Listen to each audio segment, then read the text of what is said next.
On a cold November night in 2014, a state trooper patrolling the back roads of Oak Haven, Washington, noticed something strange. A silver Honda Civic was parked awkwardly on the shoulder of the Old Mill Bridge. The hazard lights were flashing, cutting through the thick fog like a heartbeat. The engine was still running.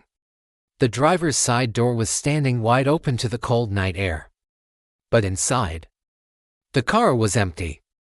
On the passenger seat lay a purse, a cell phone buzzing with missed calls, and a lukewarm cup of coffee. There were no signs of a struggle. No skid marks, no blood. It looked as if the driver had simply stepped out into the night and vanished into thin air. The car belonged to 23-year-old Emily Parker, a beloved elementary school teacher with a bright future, a loving fiancé, and absolutely no reason to run away. More than 10 years later, the question remains, what happened to Emily Parker? Did she walk away? Was she taken? Or did the secrets of a small town swallow her whole? This is the unsolved mystery of Emily Parker. To understand how a vibrant young woman could disappear without a trace, we first need to understand who Emily Parker was. Born and raised in the close-knit community of Oak Haven, Emily was the quintessential girl next door. Friends and family describe her as a ray of sunshine, someone whose laughter was infectious and whose kindness knew no bounds. After graduating with honors, she returned to her hometown to teach second grade at Oak Haven Elementary, the same school she had attended as a child. Her students adored her, and parents saw her as a dedicated and inspiring educator. Life seemed perfect for Emily. She was engaged to be married to her high school sweetheart, a local contractor named Liam Johnson. Their wedding was just 6 months away. They had just put a down payment on a small house on the edge of town, a fixer-upper they planned to renovate together. In interviews, Liam was visibly heartbroken, describing Emily as his everything, the one person he couldn't imagine life without. He told investigators they had a typical, loving relationship. They argued sometimes, like any couple, but nothing serious. On the night she disappeared, they had planned to meet for a late dinner after she finished a parent-teacher conference.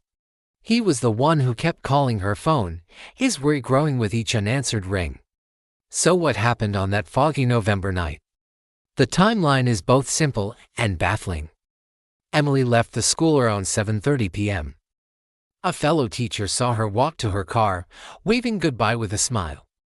She was heading east, toward the restaurant where she was supposed to meet Liam. To get there, she would have had to cross the Old Mill Bridge. The drive should have taken no more than 15 minutes. The state trooper found her car at 9:15 p.m. That leaves a window of roughly an hour and a half where Emily Parker went from being a happy teacher driving to dinner, to a missing person. The initial investigation focused on the bridge itself. The Old Mill Bridge, an old steel truss structure, spans the deep and fast-flowing Oak Haven River. The immediate theory was a tragic one, that Emily had stopped her car and, for some reason, had fallen or jumped into the water below. Search and rescue teams scoured the river for weeks. Divers battled the strong currents and near-zero visibility, but found nothing. No body, no clothing, no sign that anyone had entered the water. Investigators also noted that the guardrails on the bridge were relatively high. It seemed unlikely someone could accidentally fall over. The suicide theory also seemed improbable. Her family, her fiancé, and her therapist all confirmed that while Emily experienced the normal stresses of life, she had no history of depression or suicidal thoughts. She was actively planning her future. With no evidence of an accident or suicide, the investigation shifted to a more sinister possibility: foul play. Was Emily abducted? The scene in her car offered conflicting clues. The open door and running engine suggested a sudden stop, as if she was forced out or left in a hurry. But her valuables, her purse, wallet, and phone were left untouched. Most abductions for financial gain involve robbery. If the motive wasn't robbery, what was it? Detectives canvassed the area, looking for witnesses. But the remote location, the late hour, and the thick fog meant there were none. The Old Mill Bridge was a digital blind spot, with no security cameras in the vicinity. It was the perfect place for a crime to go unseen. The focus then turned to the people in Emily's life. Detectives are trained to look first at those closest to the victim. Despite his apparent grief, Liam Johnson was subjected to intense scrutiny. His alibi for the night was that he was waiting at the restaurant. Several staff members confirmed he was there, looking increasingly agitated as time went on. He took a polygraph test, which he passed. Investigators dug deep into their relationship, looking for cracks. They found rumors of jealousy, a brief breakup the year before, but nothing that pointed to a motive for murder. Without any concrete evidence linking him to the disappearance, Liam was eventually cleared as a primary suspect, though a cloud of public suspicion lingered for years. The investigation then widened, exploring every corner of Emily's life. Could a disgruntled parent from the school be involved? Police interviewed every family from her class. While some had minor grievances, none displayed the kind of animosity that would lead to abduction. Could it have been a stranger? A crime of opportunity. This theory was terrifying because it meant the perpetrator could be anyone. Police investigated registered sex offenders and individuals with violent criminal histories in the surrounding counties. They chased down dozens of leads, but each one led to a dead end. It felt like searching for a ghost. Years passed. The case went cold. The missing posters faded and tore in the wind. For the town of Oakhaven, the Emily Parker case became a local legend, a ghost story told to scare teenagers away from the old bridge. But for her family, the nightmare never ended. Her parents held a press conference every year on the anniversary of her disappearance, pleading for information, keeping her memory alive. They refused to give up hope that one day, they would have answers. Then, 5 years after Emily vanished, and the lead emerged from the most unexpected place. A woman in a neighboring state, arrested on unrelated charges, began talking to police. She claimed her ex-boyfriend, a long-haul trucker named Marcus Thorne, had boasted about making a teacher disappear in Washington years ago. Thorne had a violent criminal record, and his trucking routes frequently took him through Oakhaven. At the time of Emily's disappearance, his logs showed he was in the area. It was the first credible lead in years. Investigators tracked Marcus Thorne down to a truck stop in Nevada. He was a large, intimidating man who denied everything. He claimed his ex-girlfriend was a liar, trying to get him in trouble. His truck was searched, but after 5 years, any potential forensic evidence was long gone. They had no physical proof, only the word of a single witness whose credibility was questionable. Without more evidence, they couldn't charge him. Thorne was released. Was he the monster who took Emily Parker, or just a cruel braggart? We may never know. The lead that had sparked so much hope fizzled into another frustrating dead end. As we approach the 10th anniversary of her disappearance, the mystery of what happened to Emily Parker is as deep and murky as the river that flows under the old mill bridge. Several theories persist within the online true crime community. The first is that Emily did, in fact, take her own life, and the river simply never gave up her body. Proponents of this theory point to hidden stressors that her loved ones may not have been aware of. Perhaps the pressure of the upcoming wedding or a secret she was keeping became too much to bear. The second theory is that she was the victim of a random act of violence. The crime of opportunity. Someone saw a young woman alone on a foggy night, and an evil impulse took over. This person could be Marcus Thorne, or it could be someone who has never been on the police radar, living a normal life with a dark secret. A third, more complex theory suggests she was targeted by someone she knew, but not necessarily her fiancé. This theory delves into the possibility of a secret relationship, a stalker, or an old grudge that had festered for years. Did a secret from her past catch up with her on that bridge? The lack of evidence of a struggle could suggest she knew her attacker and willingly stopped her car to speak with them, never suspecting the danger she was in. Finally, there is the theory that Emily Parker chose to disappear. That for some unknown reason, she orchestrated the entire event to escape her life and start anew somewhere else. While her family insists this is completely out of character, supporters of this theory point to the pristine condition of the car. It looked less like a crime scene and more like a staged event. Could the beloved teacher have had a secret life no one knew about? It's a compelling thought, but no evidence has ever surfaced to suggest she is alive elsewhere. No financial activity, no communication, nothing. 10 years. A decade of questions, of heartache, of what-ifs. A decade of a family frozen in time, waiting for an answer that may never come. The case of Emily Parker serves as a chilling reminder that sometimes people can just vanish. They can leave behind a running car, a warm cup of coffee, and a lifetime of questions. Her file remains open at the Oakhaven Police Department, a cold case waiting for that one call, that one piece of evidence that could finally break the silence. What do you think happened on that foggy night? If you looked at Emily Parker's life from the outside, it seemed like a puzzle where all the pieces fit perfectly. She was 23 years old, with a smile that people in her hometown of Oakhaven, Washington, said could light up a room. She was a second-grade teacher at Oakhaven Elementary. Her students adored her. Parents fought to get their kids into her class. She was the kind of teacher who stayed late to help students who were struggling and spent her own money on art supplies. But her happiness wasn't just about her job.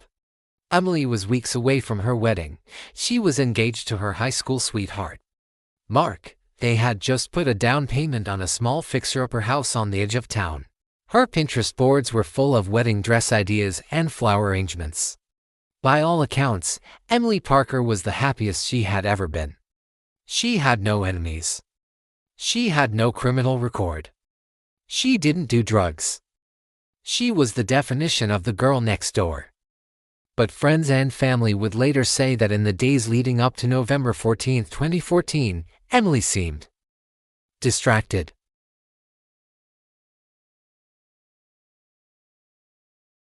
Just after 3:30 p.m. on a Tuesday afternoon, a fellow teacher at Northwood High saw Emily Parker in the school parking lot. She was pacing back and forth next to her silver Honda Civic, holding her phone to her ear. The teacher said Emily looked visibly upset. She only overheard one single sentence, but it was a chilling one. Emily said, "I can't do this anymore. We have to stop."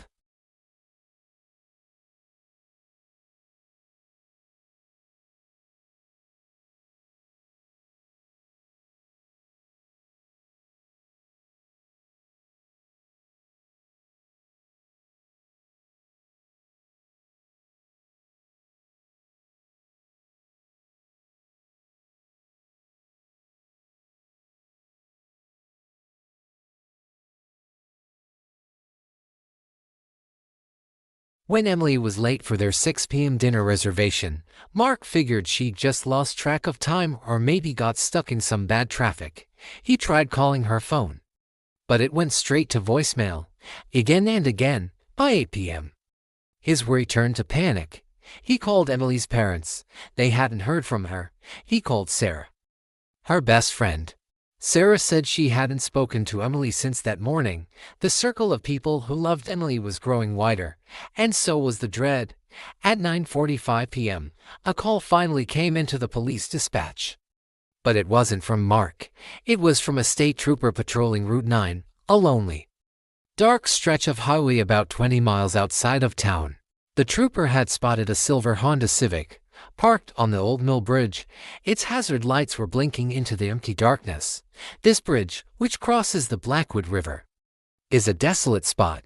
More importantly, it was miles away from any logical route Emily would have taken to get home from school.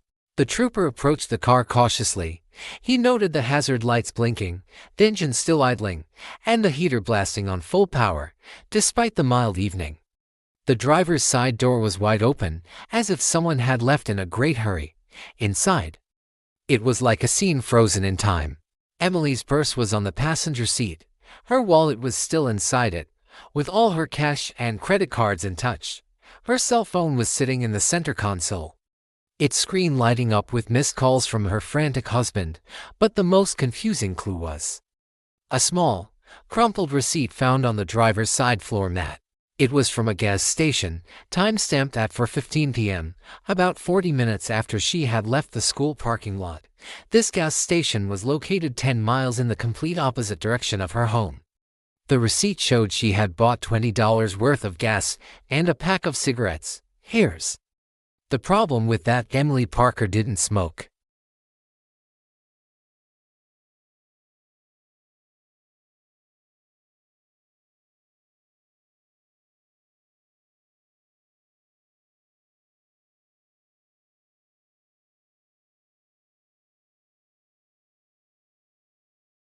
They tracked it directly from the open driver's side door, across the pavement, straight to the metal railing at the edge of the bridge, and then the scent just stopped. It vanished into thin air. The obvious, terrible theory was that she had jumped. Police called in the dive team the next morning. For 3 long days, they dragged the Blackwood River. If a person had gone into that river from the bridge, their body would have been found.